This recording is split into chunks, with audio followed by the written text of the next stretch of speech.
Koech has been approved as the new Deputy Governor of the Central Bank of Kenya by the National Assembly and the Senate.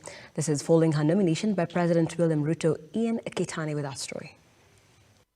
After being nominated by President Ruto to become the new Deputy Governor of the Central Bank, Dr. Susan Koech has been approved for the post by both the National Assembly and the Senate. That taking into consideration the findings of the Joint Committee of the National Assembly Departmental Committee of Finance and National Planning and Senate Standing Committee of Finance and Budget in its report on vetting of Dr. Susan Koech for approval as Deputy Governor of Central Bank of Kenya laid on the table of the House on Tuesday, 7 March 2023, and pursuant to Section 13B1 and 13C1 of the Central Bank of Kenya Act.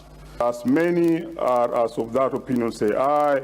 Aye. Will as many as are of a contrary opinion say nay. The ayes have it. Koech appeared before the National Assembly Departmental Committee on Finance and the Senate Standing Committee on Finance before her name was forwarded to the National Assembly and the Senate for approval. This House today will go in the books of history as having contributed to putting women in leadership and putting influential, qualified, competent women at where it matters, the decision-making table, Mr. Speaker. Molo MP Kimani Kuria termed Dr. Koech as a leader with a wealth of experience on matters finance, urging her to swing into action with diligence as the position she now holds is the key to the country's economic stability. The nominee, Honorable Speaker, has worked as a Principal Secretary to the State Department of Wildlife between 2018 and 2019. She was also the Principal Secretary for the State Department of East African Community and also acted as a Principal Secretary for the State Department for Regional Development.